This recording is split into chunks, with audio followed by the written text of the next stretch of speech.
etapa do podcast, uma etapa nova, uma etapa onde a gente consegue, tenta e procura trazer mais as pessoas de fora da política, de fora da Câmara de Vereadores, para conversar um pouco mais com a gente, né? Dar essa visão diferenciada da nossa cidade, fazer entrevistas novas e tudo mais. E o nosso primeiro entrevistado, aliás, primeiro, antes de tudo, né? Boa tarde, pessoal. Boa tarde, boa tarde. Estamos aqui com o Jairo. As pessoas que estão nos acompanhando. Jairo, introduza aí o nosso convidado. Vamos lá, então hoje nós temos a honra de receber aqui o D'Artagnan Boaventura, escritor caçadorense, para falar de uma obra muito bacana, viajante, uma obra muito bacana e também a exposição que está aqui na Câmara de Vereadores, a obra lançada há poucos dias, né, D'Artagnan, mas que já tem repercutido muito na cidade, fora da cidade também, que é o livro Santiago de Compostela, um caminho iniciático. Antes da gente começar a falar do livro, eu gostaria que, até para as pessoas que estão nos acompanhando e não sabem o que é o caminho de Santiago de Compostela, que você falasse um pouquinho o que é esse caminho. Depois a gente introduz aí a tua experiência, como é que foi a tua ida para lá, o livro, enfim. Mas o que é o caminho de Santiago de Compostela, para quem não sabe? Então, boa tarde, né? Boa tarde, mesa. A gente está aqui no ambiente de plenário, vamos tentar falar um pouco mais sério, ou não? Não, acho que não. Hoje o papo é leve. Não, mas então, meu nome é D'Artagnan Boaventura, para quem não me conhece, né? Sou aqui de Caçador, sou dental design, sou escritor e sou músico também, compositor. Digamos assim que as artes sempre tiveram, assim, eu sempre tive uma queda pelas artes, então... Eu conheço mais da pela música, né? Pela música. Até quando eu vi as suas postagens que você começou no caminho ali, na viagem, eu pensei, caramba, o que esse cara tá inventando?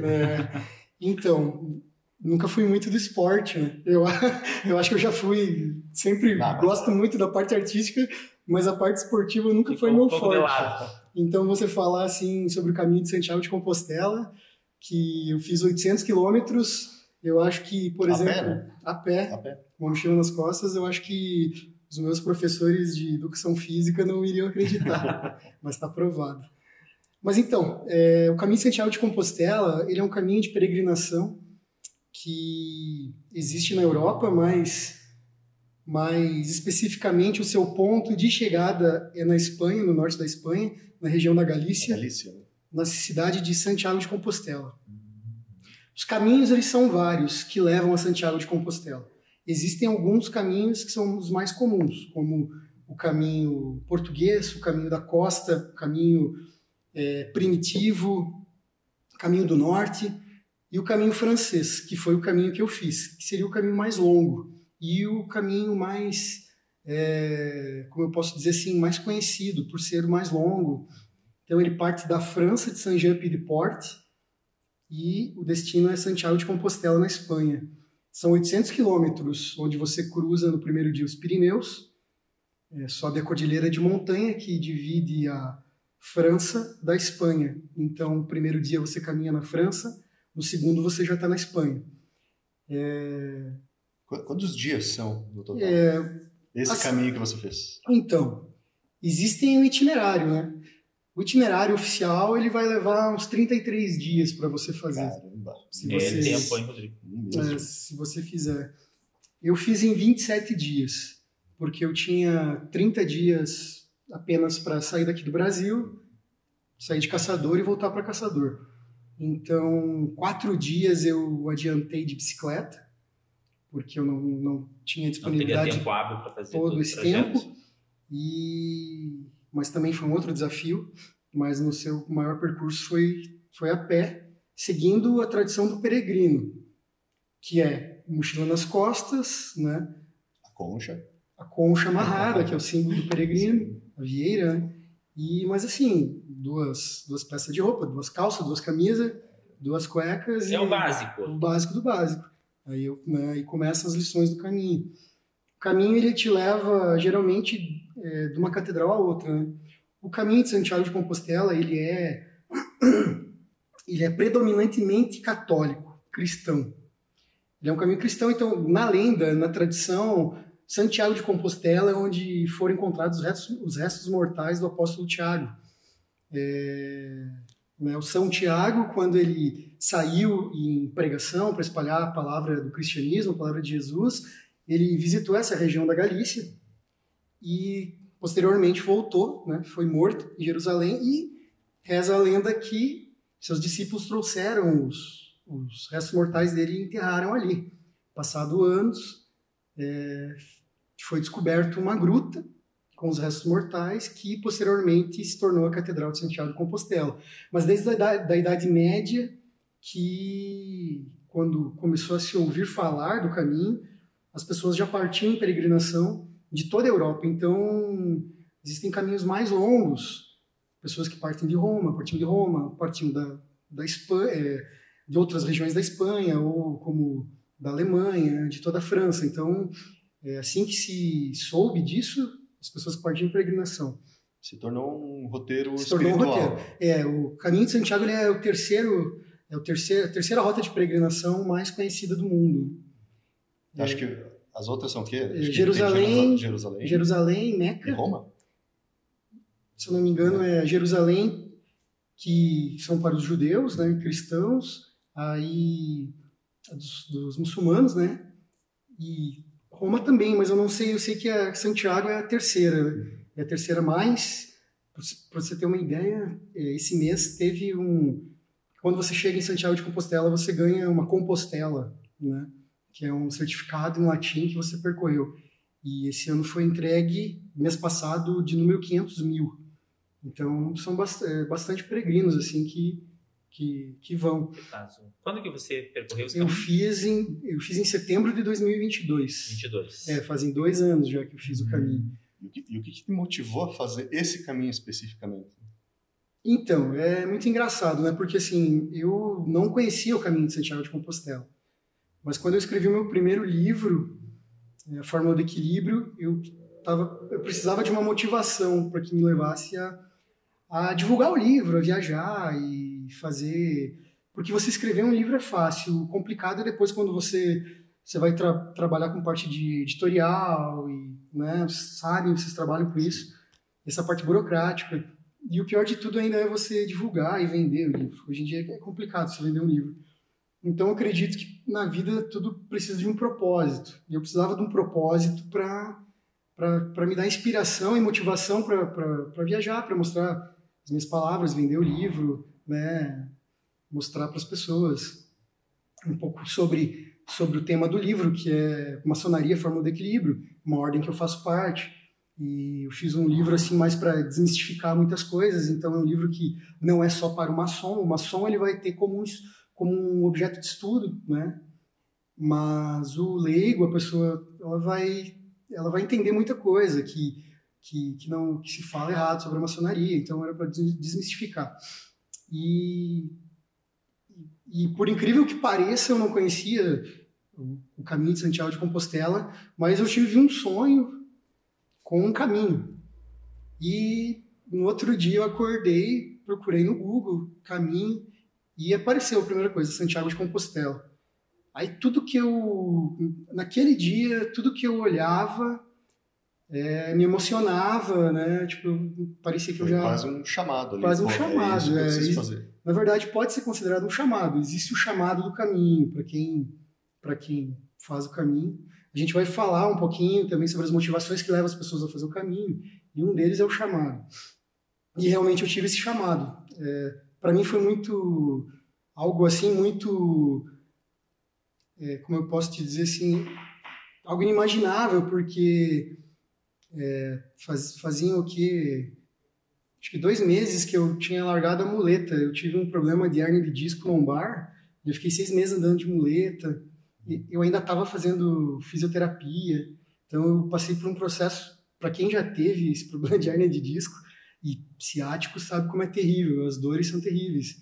Então alguém falar para mim, eu não estava nem conseguindo caminhar, então veio um negócio assim, tipo, que me motivou mais ainda a melhorar a minha saúde física naquele momento. E cara, e aí eu coloquei no papel, eu fiz um papel, o que eu precisava ter. Por exemplo, eu não tinha passaporte. Né? Eu já começou a preparação de toda... Dizem que o caminho, quando você decide fazer o caminho, ele não começa lá em São Jean. Não é lá. Ele começa na tua casa, quando você decide a fazer, porque Não é assim, né? A gente sai daqui, como eu falei, eu tinha 30 dias para ir. É uma trilha de praia. Então é assim no final de semana. Uma coisa mais. Então, por exemplo, eu não tinha passaporte, então já começa aí, tu tem que ir 2 vezes para Lages para tirar o passaporte, aí você caminhar lá é uma média de 30 km por dia eu fiz. Então, você caminhar 30 km num dia, beleza, no outro dia você está cansado, mas você descansa. No caminho, não, você precisa caminhar todo dia. Então, são 30 km todo dia. E esse 30... Você fez essa preparação aqui? Isso, exatamente. Como é que foi essa preparação física? Então... E mental também, mental, né? São as 2 situações que você tem que estar bem.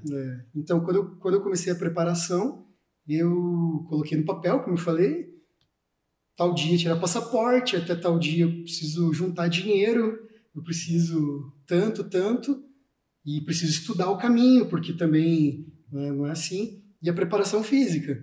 Eu coloquei uma média de 10 km por dia para me caminhar por dia. Então eu caminhava de 8 a 10 km todo dia. E nos finais de semana eu fazia trechos mais longos, trechos aí de 28 km, 30 km, pelos interiores aqui da nossa cidade. Ia muito ali para o lado ali do comunidade Rio Bugre. Então, às vezes, o pessoal ali já estava meio conhecido. Ali. Passava, o pessoal já sabia. Então, mas eu já tinha a minha, digamos assim, minha rota. Eu dava certa volta, chegava, aproveitava também, porque o caminho, ele não é uma ele é uma peregrinação, mas ele não é uma penitência. Eu já tive na minha mente, já desde o começo, como não tirar isso como uma penitência. Uma realização. É claro que eu paguei alguns pecados lá, mas... Provações, né? Provações. O caminho tem alguma coisa para te provar. E aí, mas eu tirei como isso, né? Assim, não como uma penitência. Então, por exemplo, eu aproveitava para visitar ali os pesque-pagues ali dos restaurantes que a gente tem aqui na nossa comunidade interior, para almoçar, conversar com o pessoal, passar, bater um papo. Então... eu tirei sempre leve, assim, quis fazer leve. E foi mais ou menos assim. Se eu te falar que eu acho que foi suficiente a minha preparação, eu acho que não foi. Mas também eu não sei se eu iria conseguir me preparar tanto. Porque não existe uma preparação. É claro que assim, a física ela é muito importante, mas como vocês falaram, a preparação mental ela tem que ser maior do que a física. Imagina você estar lá a milhões de quilômetros da tua casa, num lugar que você não conhece, fazendo um esforço físico absurdo e pensar em desistir. Não tem como. Existem vários caminhos, cada um faz o seu caminho. Por exemplo, tem pessoas que fazem o caminho do modo mais light, digamos assim. Não carregam a mochila nas costas, porque lá tem serviços de transfer de mochila. Então, tu chega no albergue, tu deixa a tua mochila ali, tu coloca o dinheiro no envelope, e escreve qual é o albergue que tu vai, tu esquece tua mochila. Você vai chegar no albergue e tua mochila tá lá certinho, sabe? Tem as facilidades. Tem essas facilidades. A gente não fez assim. A gente optou em carregar a mochila. Então a mochila, ela pesando 7 quilos, né? Ela precisa pesar aí 10% do teu corpo. Minha mochila pesou entre 7 e 8 quilos. Ela começou com 8, acho que ela terminou com 6, porque... conforme você vai passando, você vai largando muita coisa. Quantos calçados você jogou fora? Calçado não joguei porque eu levei um só foi com um. Não, ele rasgou. É o que está na exposição? É o que está na exposição. Muito legal. Um pé está na exposição aqui e um eu deixei em Santiago. Um eu deixei lá em Santiago e eu trouxe para cá para se tornar um vaso que está na exposição. Mas ele rasgou, foi uma bota que... Cara, porque... Só que assim, você pega... Né, mas também 700 quilômetros a gente pega chuva. Você pega chuva. Cumpriu, né? Como disse Chicó. Cumpriu o seu dever. 799 quilômetros, né? Na verdade deu mais, né? Mas eu acredito que eu deva ter caminhado uns 1.000 quilômetros entre tudo isso. Só que conta cada catedral ou albergue que chegou e pegou o carimbo. Porque como que eles fazem para contar isso? Você recebe um passaporte e você precisa ter no mínimo 2 carimbos. Né? Eu deixei 2 carimbos para ficar um passaporte só. Senão eu ia ter que pegar mais. Todo lugar que tu vai tem carimbo e tal. Mas quando tu chega numa cidade, você anda lá dentro, né? Ainda as menores cidades são as melhores. Porque você chega, você passa, você vê tudo, e você vai pro albergue, já lava tuas roupas, descansa, vai fazer tua refeição. né? E como é que o pessoal de lá encara os peregrinos, o pessoal que vem de outros países para fazer esse trajeto? Então, o que eu posso te falar? Se a gente é muito bem recebido. Claro que o pessoal tá lá, tá trabalhando, né? Mas, assim, muitas cidades dependem do peregrino. Tem cidades ali que a gente passa nesse trajeto, ela só vive do peregrino. Tem cidadezinhas, por exemplo, que eu cheguei e a gente chegou, foi no hostel. Aí o cara atendeu a gente ali. Aí a gente vai ali no mercadinho comprar alguma coisa. Aí atravessou a rua, quando chegou lá era o mesmo cara. O cara saiu por trás, porque só tem uma pessoa. Tem cidades que às vezes tu tem uma família, duas que cuidam. Porque a Espanha, você passa por muitas cidades que estão meio abandonadas, assim. Cidades menores, elas foram... Os idosos foram ficando velhos, morrendo, e os jovens vão para cidades maiores. Então, essas cidades, sabe? Acaba que o caminho ele acaba reativando muita coisa. Porque as pessoas vêm e compram lugares para fazer albergues, né? Uhum. Então, é mais ou menos assim. Mas as pessoas, no geral, elas gostam do peregrino. Todo mundo que você passa, eles te dão um buen camino, que é uma tradição, né? Buen camino, peregrino. Então, assim, você não tem um atendimento ruim, né? Muitos lugares ainda eles conversam bastante, gostam de brasileiros, sabe? E ali você vê gente do mundo inteiro, né?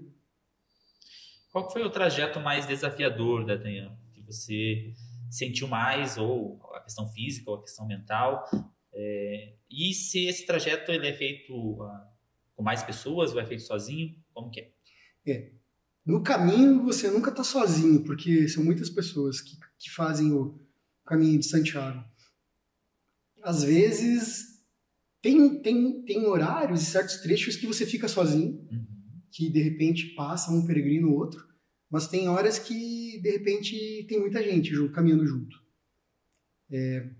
Mas é engraçado isso, porque geralmente são grupos que fazem o mesmo percurso que você, o mesmo horário e tal, e geralmente você está caminhando com 200 ou 300 pessoas no mesmo, sabe, no mesmo trajeto. E o caminho ele é dividido, digamos assim, em 3 fases. Vamos dizer assim, cada 10 dias é uma fase diferente do caminho, no caminho francês. A primeira fase do caminho é a fase do corpo, realmente. Os primeiros 10 dias são do corpo, você sente muito o corpo. Porque já o primeiro trajeto, o primeiro desafio é os Pirineus. Quando você sobe os Pirineus, né, é uma cordilheira de montanhas e parece que as montanhas elas brotam uma atrás da outra. Quando você acha que você já venceu, chegou no final, a rua vai pelo lado, você olha e tem uma montanha gigante. Cara, é engraçado, eu falava que parece Minecraft. O pessoal tá construindo isso conforme a gente tá andando, sabe por quê? Mas, pô, não tem mais, a gente tá no topo aqui, olhando tudo, né? Mas não, tipo, ainda você vai e vai. Então, na primeira semana, o corpo lhe dói mesmo. Onde aparecem as bolhas, né? Eu tive bolhas nos pés, assim, terríveis. E você tem trechos, assim, pesados mesmo, sabe? São carreiros, são estradas de pedra de rio mesmo. Não é uma estrada lisa. Às vezes você pega asfalto, às vezes você pega estrada de chão, às vezes você tem que entrar no carreiro. Você tem, sabe? Então, são todos esses trechos, assim, diferentes. E, então, o desafio, eu acho mesmo que durante todo o trajeto você vai ter, por exemplo, a primeira subida dos Pirineus, depois você tem a subida do Monte do Perdão, o Alto do Perdão. Aí depois você tem a subida do Cebreiro, que é uma subida bem complicada, né? Mas a subida do Cebreiro já é no final, quando você entra na Galícia. Mas o que pesa mesmo é os primeiros 10 dias, porque o teu corpo ainda está acostumando. E se você passou pelos primeiros 10 dias, muita gente já desiste no começo. Mas o maior índice de desistência é no segundos 10 dias, que você entra na região das mesetas. A região das mesetas, ela é o umbral do caminho, um deserto. São plantações de nada, né, de feno. E são trajetos que tu parte de uma cidade até na outra, e no meio não tem nada, não tem cidadezinhas. Porque nesse trajeto a gente vai vendo belas paisagens, cidadezinhas e tal, mas ali tu não tem nada. Então esse segundo trecho do caminho, são os 10 dias que vão provar a tua mente. Então aí nesse trajeto amigos brigam, casais se separam, sabe? Tipo excursões assim, porque às vezes tem gente que vai briga, se afastam.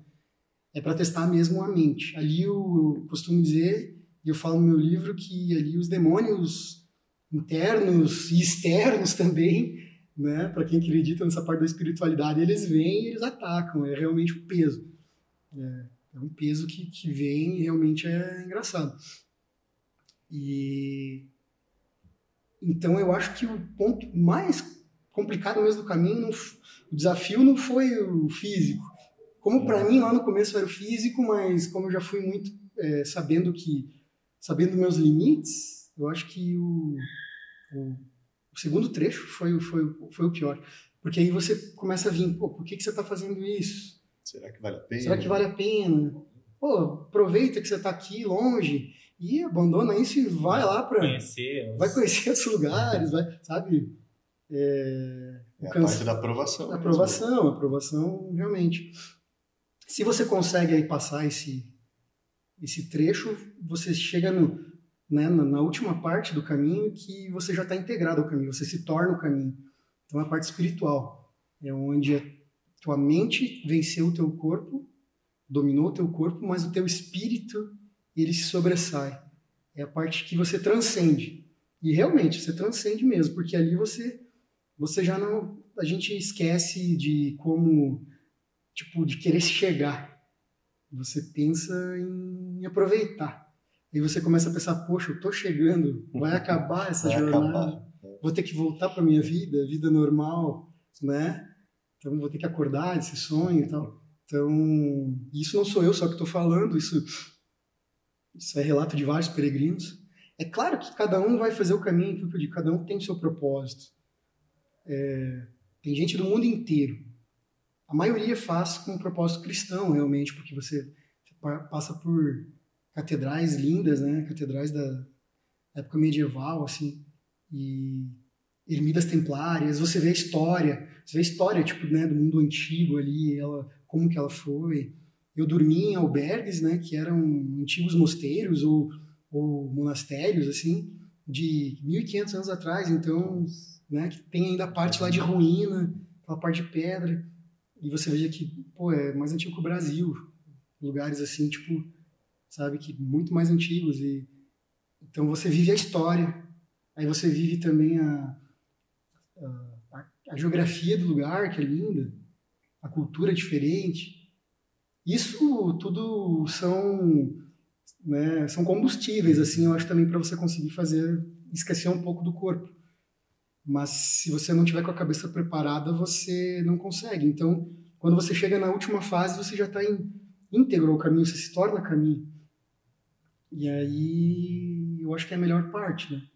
Porque aí você começa a ter insights, ver as coisas diferente, refletir diferente. Então, são 10 dias que você começa a refletir sobre a vida, né? Aí você começa a puxar as metáforas, né? O caminho é uma grande metáfora da vida. Se no caminho, como na vida, você não conseguir dominar o teu corpo, teus impulsos, tua mente, seus demônios, você não vai conseguir ter êxito nem no caminho, nem na vida. Eu vi muitos peregrinos, por exemplo, que às vezes queriam ganhar do corpo. Queriam fazer rápido, para chegar rápido, e nesse meio tempo ele machuca um joelho, vira o pé, e aí já não consegue fazer o caminho. Então, tudo que você vai vendo no caminho, que não são poucas coisas, são muitas coisas que acontecem, vai se tornando um aprendizado. Vai se tornando um aprendizado, você vai entendendo como símbolos, né? Se você for desperto para isso. Claro que você pode pegar, por exemplo, os coreanos, né? Tem muito coreano que faz o caminho. E ele é engraçado, são todos iguais, assim, fechados, roupa inteira, fazem e tal. Todos muito respeitosos, assim. Mas o coreano, ele fica abismado, assim, com as igrejas, com essa questão, porque eles não têm uma religião. Eles fazem porque para eles ter no currículo profissional que ele fez é importante, porque mostra que ele consegue vencer desafios. Porque ele tem um propósito de vida e ele consegue. Então, lá, caráter de desempate, quem fez o caminho, o cara já ganhou. E eu acho que também não deixa de ser louvável pela cultura deles, porque realmente você precisa de um propósito, né? Como eu falei, como na vida. Então é mais ou menos por aí. E a sensação da chegada, depois de todos esses dias dos desafios, né? Eu ia ter perguntado a minha questão do clima, não sei se você pegou, foi uma época de calor, frio, enfim, chuva, né? Mas como que é a sensação de você chegar, você conseguir superar esse desafio e dizer, eu cheguei, eu tô aqui? Sim. Então, sobre o clima, né? Lá o clima ele varia muito, né? Então, por exemplo, agora começa o inverno, né? Eu fui no final do verão, né? Comecei em agosto, final de agosto, né? No último dia de agosto e terminei dia 27, se eu não me engano, 27 de setembro. Então eu peguei calor e peguei frio. Inclusive, a gente pegou até os dias bem frios, assim, como aqui Caçador. Mas lá tem um período em que neva, então é fechado, muitos trechos aí são fechados, porque os Pirineus, por exemplo, neva, não pode passar, tem que passar por baixo, por Val Carlos, não dá para subir. Tem pessoas que às vezes burlam e isso acabam morrendo. No caminho também a gente encontra muitas cruzes pelo caminho, pessoas que acabam falecendo no caminho, que se esforçam demais ou porque alguma coisa aconteceu, né? Às vezes as pessoas se passam e tal, mas muitos é questão de infarto mesmo. E outros porque às vezes, né, não seguem as normas. E tudo isso já estava no teu planejamento? Você já esperava isso? Ou o que foi do planejamento com o que você viu lá, ou o que você não estava esperando? O que foi mais inesperado? Assim? Não, como eu estudei bastante, a gente estudou bem o período, né, para ir fazer. No verão é muito quente e também tem muita gente. Por exemplo, tu fazer junho, julho e agosto, até metade de agosto, é muito quente. Né? Tanto que esse ano estava queimadas lá, terríveis, assim. Os peregrinos, teve lugares que não conseguiam passar por muitas queimadas, muito seco, sem chuva. E tem o período que é muito frio. Então a gente pegou esse meio termo. Né? Eu vi a melhor época, essa é uma melhor época para ir também. E daí não tem tantos peregrinos, porque ali, nessa época ali de junho e julho, ali, é férias para eles, né? Verão europeu, é uma férias, então eles vão muito caminhar. Então, o europeu, ele não parte, às vezes, faz o trajeto inteiro. Como eles moram perto, então ele vai lá no final de semana e caminha. Então, isso super, né, dá uma superpopulação de peregrinos, assim. Então, eu já peguei, já programei isso por causa disso. Mas a gente esperava, a gente levou capa de chuva, se precisa levar capa de chuva, passou por chuva, por frio, por vento, por sol, sabe, assim, bem... Então a gente já esperava mesmo isso. Porque são 30 dias, né? Ia ter muita sorte também se desse só sol. Só sol.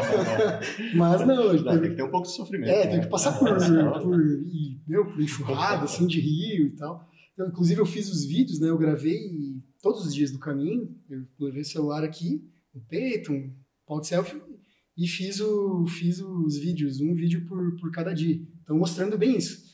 Mostrando também os perrengues, assim, porque eu via muito vídeo, para ter uma ideia, né? E os vídeos o pessoal queria sempre ser bonito, assim, no vídeo, né? Queria mostrar uma coisa... Como é que é? Só o glamour. O glamour. Só o glamour. Mas não é glamour, né? Assim, porque a primeira coisa que você já perde é o conforto, né, da tua casa, porque se ficar em albergues... Eu fiquei, por exemplo, em Pamplona, a gente ficou num albergue lá que tinha 200 beliches juntos. Nossa. Então, 200 pessoas ali roncando, terrível, tem que usar um plug de ouvido, senão... Eu passei acho que uns 3 dias sem conseguir dormir primeiro, até comprar um plug de ouvido, um tampão, porque senão você... Não consegue descansar. Não consegue descansar. E é engraçado, porque às vezes você está tão cansado, e parece que é pior quando você está muito cansado. E banheiro, né, tu dividir banheiro coletivo, né? Então Não tem aquela, vou ficar aqui tranquilo 1 hora no banho. Rápido. Muitos lugares você tinha que apertar, vinha uma água, se ensaboava e aí vai no outro, pronto. Então, a gente, é claro, a gente fez amigos lá, a gente conheceu... Algum brasileiro? Sim. Então, o caminho, eu não fui sozinho, né? Eu fui com um amigão meu, um irmão, o William, e ele foi com o propósito dele. Ele foi para me acompanhar, ele falou, se eu não conseguir, eu pego o carro, eu vou, espero e tal. Mas, cara, ele acabou fazendo todo o trajeto, todo o caminho junto comigo. Que bacana. Alguns momentos eu puxava ele, outros momentos ele me puxava. Então foi, assim, uma irmandade mesmo muito boa, assim. E a gente acabou também daí conhecendo outros brasileiros lá. Então, quando a gente conseguiu um grupo ali de 4 brasileiros e tal... A gente, já estamos aqui há 20 dias, vamos agora ver como que é uns albergue particular, porque a gente ficava em albergue público, né, tipo municipal ou paroquial da igreja, que são albergues mais baratos, né, então tu pagava 6 euros para dormir. Mas aí existem os albergues particulares, que de repente tu pega um quarto para 4 pessoas com banheiro privativo, e tu vai pagar 10 euros. Então, vale a pena. Aí, vale a pena as duas experiências justamente para você dar valor, né? Quando você entra num chuveiro quente, assim, que você pode ficar um tempão, sabe? Que tu pega uma toalha mesmo, assim, toalha de banho, macia. Que você... Cara, são coisas do caminho que você aprende a dar valor, né? Então, são todos esses fatores, assim, que fazem parte. E eu acho que o cara tem que viver isso. Aqui em Caçador tem bastante peregrinos aqui, pessoas que já foram e fizeram. Inclusive tem pessoas aqui que já fizeram mais de uma vez. E todas dizem que cada caminho é um caminho, é diferente. A minha ideia agora com o livro é, em setembro do ano que vem, voltar a fazer o caminho. Mas fazer por outra rota? Não, vou fazer a mesma rota. Vou fazer o mesmo caminho francês. Vou fazer o caminho francês para mim... agora mais com uma outra visão, de repente podendo entender o que eu não entendi no primeiro. Tem peregrinos que fazem o caminho, quando eles chegam a Santiago, eles voltam. Eles vão a pé e voltam a pé. A gente encontrou pessoas assim, são poucos, não são muitos, mas a gente encontra pessoas voltando. E porque ele tem para ele daí entender o que ele passou. Quem tem esse tempo hábil aí, então ele volta entendendo, compreendendo muita coisa. Porque Santiago de Compostela, a gente diz que não é o final, né? Ele é o destino, mas ele não é o final. Então, ele é apenas uma metáfora de um ponto da vida que você chega. Daquela, digamos assim, daquele conhecimento que você precisava ter, daqueles insights, de tudo aquilo que você viveu, você chega ali para você ter alguma coisa. Às vezes, se você não entende, você volta. Tem histórias, né, tradições. A tradição antiga, hoje quando você vai para o caminho, você é seguido pelas setas amarelas. Né? Você segue as setas amarelas, você, né, orientado por elas. Na Idade Média, as pessoas elas partiam sem saber. Era no boca a boca.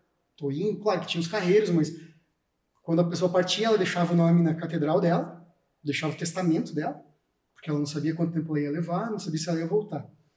Muitas pessoas não conseguiam chegar até o final. Algumas morriam, outras ficavam pelo caminho, casavam, não conseguiam chegar até Santiago. E muitas, quando chegavam, voltavam. E disse as lendas que as pessoas que elas saíam, caminhavam, se perdiam, e aí elas pensavam assim, não estou preparado para chegar. Então elas voltavam em casa, voltavam todo o trajeto para tentar ir de novo. Elas eram guiadas, muitos caminhavam à noite, porque a Via Láctea, ela é um trajeto, ela é, digamos assim, um mapa e uma bússola para o caminho. Então as pessoas caminhavam à noite seguindo a Via Láctea para chegar. E muitos dizem, se você não conseguiu chegar, é porque você ainda não está preparado para chegar. Partindo para o lado mais espiritualista, né, da visão, assim. Então é mais ou menos por aí. E me diz assim, eu sempre fui curioso, eu também gosto de viagens e tudo, e já fui para alguns lugares que foram provações, mas, claro, não pelas questões espirituais e tudo mais. Mas o que você sentiu no último passo do trajeto, quando você realmente deu o último passo e se deu conta, acabou? O que te passou pela cabeça? Assim? Tu tinha perguntado, né, o que eu senti quando eu cheguei lá. Mas é estranho e é difícil explicar isso. Porque antes de você chegar, você já começa a dar 2 passos para frente e 3 para trás. É bem assim, cara. Você quer chegar, mas não quer. Você quer chegar, mas você vê que você está chegando, mas então, aí bom, né? é aquele propósito. Eu acho que, como na vida, a gente precisa ter propósitos, como eu falei, precisa ter metas e precisa ter um ponto de partida e um ponto de chegada. E quando a gente chega nesse ponto de chegada, a gente tem que entender que não terminou ali, né? Que os nossos projetos, eles têm que continuar para frente. Eles não podem estagnar, eles têm que ficar ali. Então, quando eu estava chegando a Santiago, eu comecei a pensar o que eu vou fazer depois. Esse era meu sentimento, tipo, o que eu vou fazer amanhã? Eu vou voltar para Caçador? Qual vai ser meu próximo projeto? Como vai ser que eu vou voltar para minha família? Será que eu vou voltar melhor ou será que eu vou voltar pior? Será que eu consegui entender alguma coisa, alguma mensagem que o caminho me trouxe para ajudar na minha vida e na vida dos meus amigos, das pessoas que fazem parte do meu convívio, da minha comunidade? Então é um turbilhão de coisas que passa na cabeça quando você vai indo. E quando você está chegando em Santiago de Compostela, primeiro que parece que você não consegue chegar. Quando eu fiz a tour de palestras do meu primeiro livro, o último slide era uma foto do Monte do Gozo, que é quando o peregrino chega lá no monte, tem até umas esculturas dos peregrinos avistando ao longe, assim, as torres da catedral. E nas minhas palestras eu focava sempre naquela última, né? No último slide, que eu dizia assim, se tudo isso que eu falei para vocês hoje aqui der certo, eu vou conseguir chegar nesse lugar aqui e vou avistar a catedral de longe. Então eu tinha me preparado, assim, eu acho que psicologicamente para chegar naquele ponto, sem saber o que era o próximo ponto que seria a catedral. E quando você chega no Monte do Gozo, tá longe ainda, você vê, mas tá longe. Tipo, ainda você precisa caminhar mais 8 quilômetros. E são 8 quilômetros turbulentos, porque daí você entra na cidade, Santiago de Compostela é uma cidade grande, para a Espanha, né? E carro, tudo aquela coisa. Então, você fica para atravessar a rua, e aí você está tentando entrar naquele momento de te tira um pouco daquela vibe de espiritualidade, te coloca no mundo real. Coloca no mundo real, ele te joga no mundo real. Mas eu acho que tudo isso, cara, não é à toa. Eu acho que realmente é para mostrar que você não consegue hoje em dia. Você tem 2 escolhas. Você pode ser um monge, mas aí você vai precisar se isolar, né, para você ter a tua transcendência espiritual, a tua coisa. Mas aí você vai precisar se isolar da sociedade como um todo. E isso é muito difícil. Então, eu acho que o caminho ele te mostra nesse final que você precisa pensar de uma forma espiritual para a tua vida, mas você também tem que ter o pé no chão, que você vive em sociedade, que as coisas não são assim. A gente precisa ter esse contato, esse convívio, essa busca, essa batalha diária. Então esse é o primeiro, eu acho que é a primeira coisa que você sente, assim. Mas aí quando você entra no complexo ali da catedral, que é muito grande, você começa a ouvir o toque da gaita de fole. Sempre tem gente tocando gaita de fole. E aí você começa a vir toda aquela emoção, aquele turbilhão de coisa. Quando eu entrei na praça, a catedral é muito longa, então é muito grande, assim. Então eu fui até o final lá para mim conseguir contemplar ela por inteira, assim. E ali você vê gente chorando, gente ajoelhada, gente mancando, gente que passou. Cara, e o meu sentimento, assim, foi realmente, eu acho que de dever cumprido, assim. Eu acho que foi de conseguir ter um propósito na vida, não na vida inteira, mas um trajeto da minha vida, em um caminho da minha vida, em um percurso, né, da minha vida, que foi de escrever o primeiro livro, difundir os meus ideais, né, as virtudes que eu acredito, que eu acho que fazem parte, que ajudam as outras pessoas, se elas entenderem um pouco, tanto na vida pessoal como profissional, e que eu consegui, tipo, que eu fiz todo aquele trajeto, passando pelos lugares que me acolheram, e eu consegui chegar, sabe? Você chegou, ao mesmo tempo, chegar a um ponto final, mas também um ponto de partida, tá? É agora, o que eu vou fazer? Qual vai ser o próximo Qual vai ser o meu próximo próxima desafio? evolução? Próximo projeto, porque eu acho que a gente não pode ficar parado. Eu tenho minha profissão, né? Sou dental design, protético dentário, mas eu me considero dental designer porque eu trabalho de um jeito mais assim, uma forma mais artística de ateliê, né? Um pouco mais específico, mais voltado para a estética, assim. E então eu trabalho, digamos assim, com a arte, com a beleza, e eu consigo ver beleza em tudo isso, né? E eu acho que se a gente acaba deixando de ver beleza nas coisas que a gente faz, a gente acaba morrendo um pouquinho. E eu acho que se a gente não tem projeto, digamos, como a maioria das pessoas hoje em dia, o projeto de vida é se aposentar. Né? Eu quero, não vejo a hora de um dia eu me aposentar e não fazer mais nada. Mas aí, depois? E depois disso? E depois que a pessoa, pelo que eu vejo, a pessoa acaba entrando em depressão. Né? Mas espera tanto aquele momento que eu acabo se frustrando também. Frustrando. E aí a minha vida passou e eu não fiz nada. Esperei a aposentadoria. Agora me aposentei. E agora? E eu trabalhei a vida inteira, eu contribuí.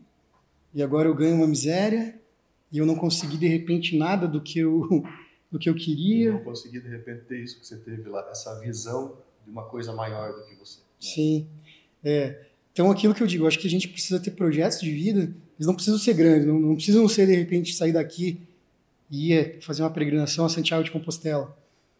É claro que eu aconselho todos que possam fazer que façam, porque não é difícil, não é caro. Acredito que com 30 mil reais você consegue fazer, porque não é uma viagem cara. Da Espanha, digamos assim, do turismo europeu é o mais barato, porque você vai como peregrino. Só que é claro que você é peregrino, você não vai, né, ter aquelas coisas que... Mas você não vai passar fome, você vai comer super bem, né? Então, mas eu acho que as pessoas elas precisam ter um propósito na vida. Quando elas chegam nesse propósito, nessa meta, elas precisam ter mais uma. E é isso que eu acho que a gente tem que ter. Tanto no nosso trabalho, é claro, a pessoa, todo mundo vai querer se aposentar um dia, né? Mas dá para pensar que enquanto a gente está caminhando, a vida está passando. Então, às vezes, é melhor você aproveitar o caminho um pouco. Aproveitar o que está acontecendo em volta, aproveitar a tua família, aproveitar o teu trabalho, e se divertir também. E mesmo depois, quando se aposenta, também você não precisa parar, né, D'Artagnan? Você pode desacelerar um pouco, Sim. Mas continuar também. Né? Porque, me aposentei, agora eu tenho que parar. Continuar, né? Outras metas, né? Outros desafios. Eu acho que o desafio move a pessoa. A pessoa que não tem um desafio para vencer. É engraçado que... Eu lembro... É engraçado, cara. Agora falando com vocês aqui, realmente... Eu lembro que teve alguns anos assim da minha vida que no ano novo não tem aquela coisa que a gente pede. Faz os pedidos ali. Faz os pedidos no virado do ano. E promessa. E eu sempre pedi assim, eu quero desafios novos. Sempre pedi, quero novos desafios. E esses desafios, eles, como eu falei, não precisam ser gigantes, né? Por exemplo, eu tive, como né, o Rodrigo já sabe, eu tive banda de rock, pra gente sempre era um desafio. Era um desafio sair para uma banda, sair de caçador, tocar fora. E eu consegui vencer esse desafio. A gente foi, acho que, uma das únicas bandas de caçador que girou Santa Catarina inteira, Paraná, São Paulo. A gente tinha clipe que passava na MTV. Então, a gente gravou um CD, a gente gravou um DVD. Então, foram pequenos desafios que... Mas sempre metas, né? Sempre metas para ir conseguindo isso, sabe? Então... às vezes, é claro, dentro de uma magnitude assim, não tão esplendorosa, mas o importante para a gente. Importante para você, para a tua comunidade, para o meio que você vive. Então, eu acho que é mais ou menos isso. Eu acho que uma peregrinação, e esse livro aqui, ele fala sobre isso, sobre aprender com o caminho da vida e topar os desafios e vencer. E se você não conseguir vencer, pelo menos você tentar. E não desistir. É uma coisa maluca, né? Mas parece que, não sei, ultimamente, nos últimos anos, parece que as pessoas pararam com a vontade de transcender um pouquinho mais, de evoluir um pouquinho mais, de alcançar um desafio novo, um patamar novo. Eu acho que quando alguém faz uma coisa como essa que você fez, é inspirador, né? Você coloca para uma pessoa de, pô, é difícil, tá, é em outro país, ok, mas que nem você falou, tem algum desafio aqui, alguma coisa que você quer ver, que você quer fazer, alguma coisa que você sempre pensou, eu posso deixar isso para o mês que vem, posso deixar isso para o ano que vem, e nunca vai. Ou uma viagem, um passeio, né? Ou sair um dia com a tua família e fazer uma viagem, conhecer algum lugar. Tudo isso são símbolos da vida, eu acho, que a gente não pode deixar passar. Eu não sou melhor que ninguém, aquilo que eu falei já. Eu não sou melhor que ninguém. Como eu falei, tipo, tem vários peregrinos que já fizeram isso e fizeram 1000 vezes a mais do que eu, por exemplo. Mas também não sou pior que ninguém. E eu acho que isso que a gente precisa entender na vida. Ninguém é melhor ou pior que ninguém. É claro que as oportunidades, às vezes, elas são diferentes de uma pessoa para outra. Eu não posso dizer que tem pessoas que não têm a mesma oportunidade que eu tive. Mas eu acho que o mais importante de tudo isso é a força de vontade e o capricho, né? O capricho em você conseguir fazer, você querer, você definir as metas e os meios para você chegar lá. Ter o objetivo. E aí você consegue. D'Artagnan, aí, diante de toda essa experiência, surgiu a ideia de compartilhar com as pessoas através do livro. Conta pra gente um pouquinho sobre o teu livro, o que ele traz aí de toda essa experiência, o que você pode nos contar também, não vamos adiantar tudo, né, porque as pessoas ler e, enfim, conhecer em detalhes, mas o que você pode falar então dessa obra? Quando que você começou a escrever? O que você focou diante de toda a experiência que você teve? O que as pessoas, quando pegarem o teu livro para ler, vão encontrar? A questão do livro partiu da ideia de repente, além de viver tudo isso que a gente conversou aqui, compartilhar o sentimento de partilha mesmo dessas experiências. Mas não como um diário de viagem ou como um livro sobre turismo. Diário de viagem tem muitos livros que falam, né, do caminho, pessoas que colocam o diário dela inteiro, o que ela foi sentindo, as experiências que ela teve na cidade. O meu intuito não foi esse. O meu intuito foi passar a minha experiência e o que eu entendi sobre uma ótica, assim, de uma visão espiritualista mesmo, espiritual e transcendente.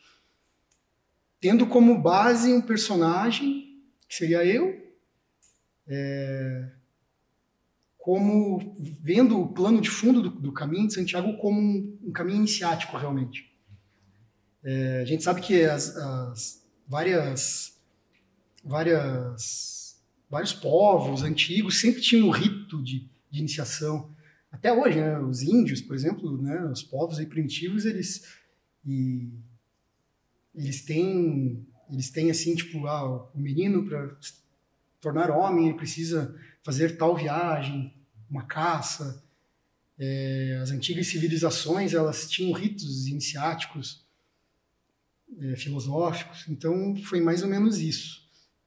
Então eu começo o livro falando sobre um aprendiz que ele busca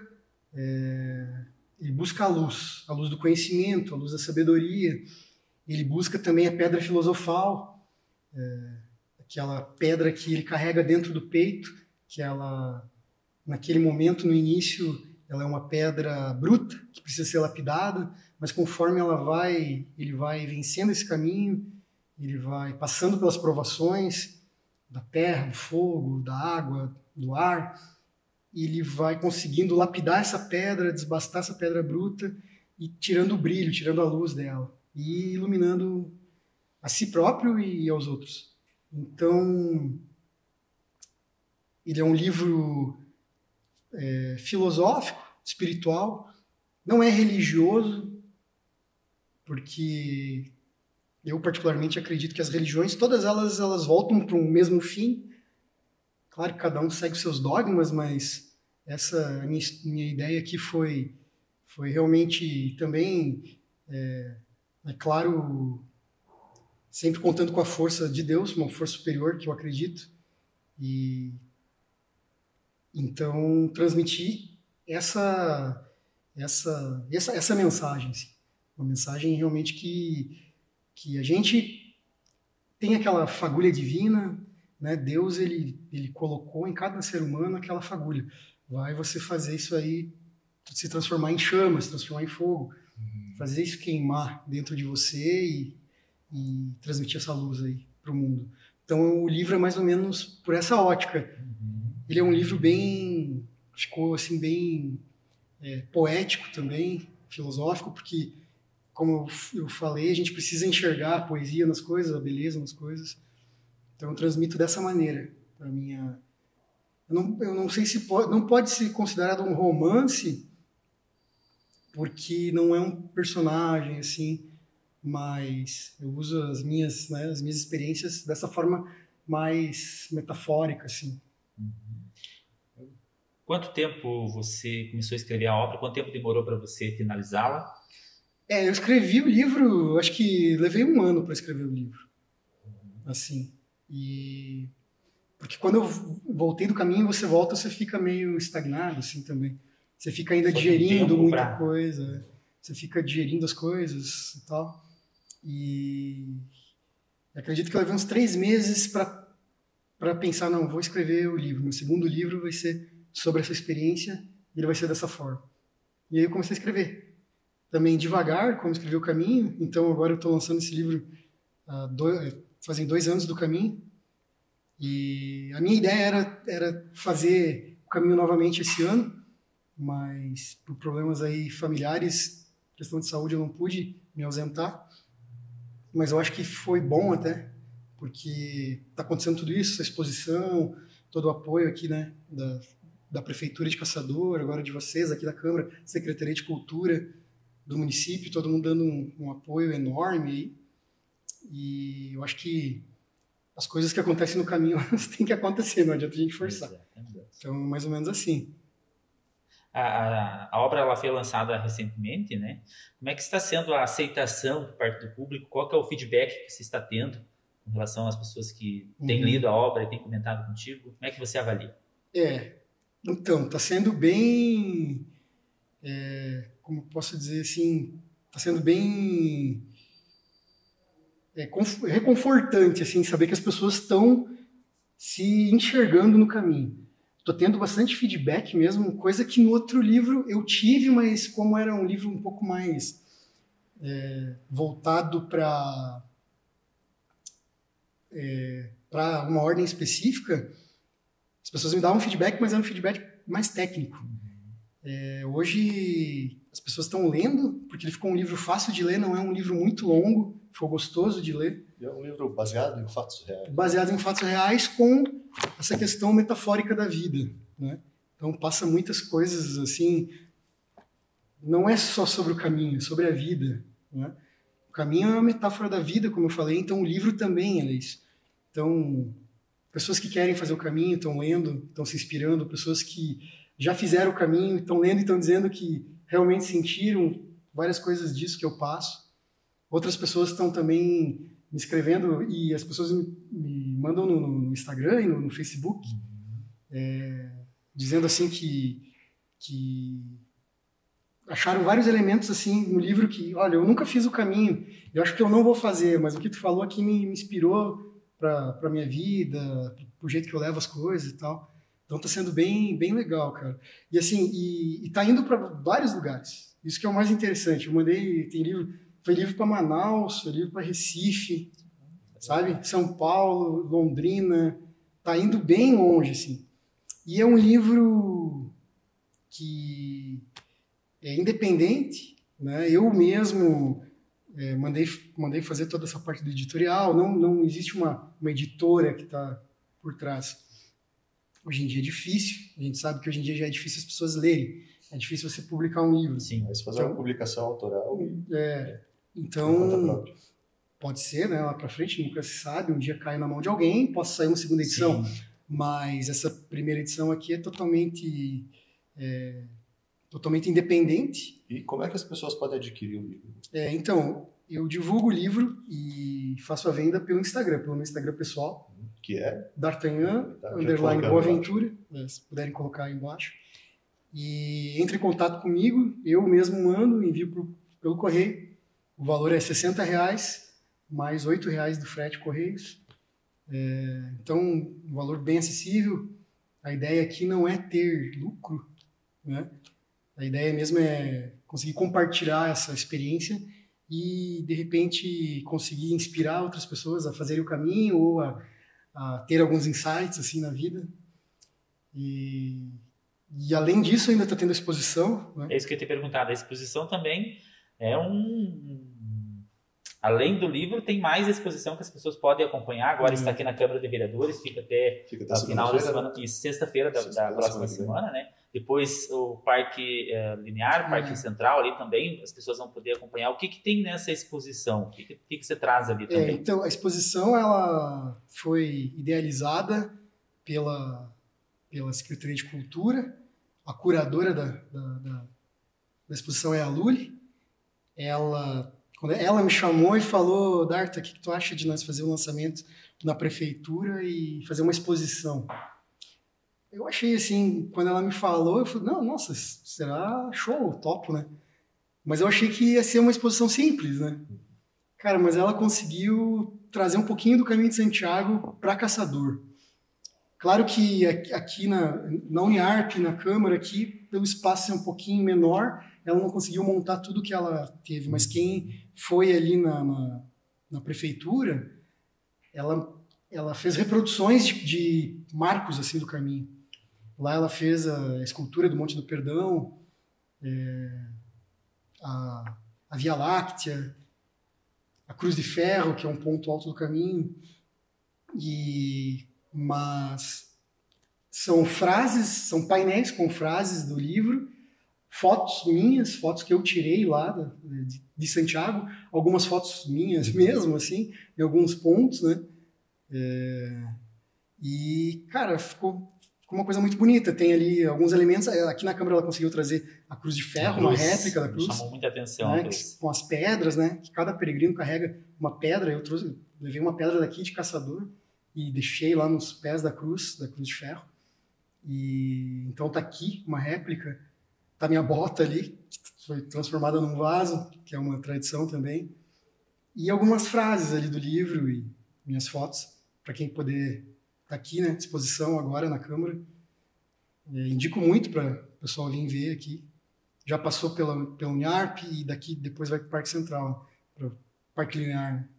Mas também, quem quiser sentir um pouquinho de como é o caminho, vem aqui, vê a exposição. Tem a reprodução dos totens, das setas do caminho. E depois me procura e adquire o livro que vai gostar. Deve ter também todas as imagens, né? Também tem. Tudo, dá para conferir bastante por lá. No YouTube também tem o canal, a Fórmula do Equilíbrio, que tá lá todos os vídeos. Os vídeos também servem de inspiração, né? O pessoal ver e tal. Quem quiser fazer o caminho. Perfeito. Muito bem. Mais alguma coisa, Rodrigo? Acho que é isso, né, gente? Pô, já conhecemos uma história boa, um bom planejamento, um bom plano para se fazer. Olha só, Caminho de Santiago de Compostela. E se esse caminho ainda parece muito longe para você, se inspira no Darta. Faz o teu planejamento, né? Faz o teu projeto, tenta evoluir um pouquinho mais, fazer uma coisa diferente, criar alguma coisa mais interessante do que esperar a aposentadoria. Né? Não sei o pessoal que está assistindo a gente, mas todo mundo aqui já passou dos seus 30 e alguma coisa, né? Tá começando a entender mais a importância de aproveitar a vida. Quando a gente é muito jovem, a gente não acredita nisso, né? A gente acredita que vai durar para sempre. É verdade. E quando a gente veio, o tempo passou e a gente não fez nada. Exatamente. Eu quero só, para fazer o encerramento, em uma frase, ou em uma palavra, Qual que é a principal lição disso tudo? Você falou várias coisas aqui, né, interessantes, mas assim, dessa experiência, como é que o D'Artagnan voltou de lá? Quem era o D'Artagnan quando foi e como que ele voltou? Fala bem rápida. Todo mundo fala que quando volta diferente. E realmente, quando você passa por uma experiência dessa, você volta diferente. Não tem como você dizer. Você acaba observando as coisas de forma diferente, você acaba entendendo que às vezes você tem que parar, sentar, tem coisas que você precisa tirar da tua mochila e deixar para trás, para o peso no teu ombro ser mais leve, você conseguir teu caminho. E como isso tudo me ensinou que a vida, ela nunca vai ser do jeito que você quer que ela seja, tão pouco aquilo que você espera dela. Eu acho que a vida, ela se faz ao caminhar. Não existe caminho. O caminho, ele é feito ao caminhar. Então eu acho que isso que a gente tem que trazer para a vida da gente. O caminho e a vida, ela é isso. A gente faz a vida conforme a gente vai indo. Existem caminhos bons, existem caminhos ruins. Vai da tua opção. Você vai fazer o teu caminho. Acho que seria isso. Isso aí, bacana. E também é uma opção você parar o caminho e voltar de novo, né? Quando estiver mais preparado, que nem você mesmo falou. Isso aí, né, Rodrigo? Isso aí, galera. Pessoal, obrigado pela atenção. Obrigado, D'Artagnan, né? Por estar conosco. Aí. E aproveitem, né? Então, a exposição fica aqui até sexta-feira que vem, aqui na Câmara de Vereadores. Venham venham ver as fotos, venham conhecer um pouco mais e adquirir o livro do D'Artagnan. Isso aí. Um abraço. Beleza, pessoal? Valeu, obrigado. Show de bola, né?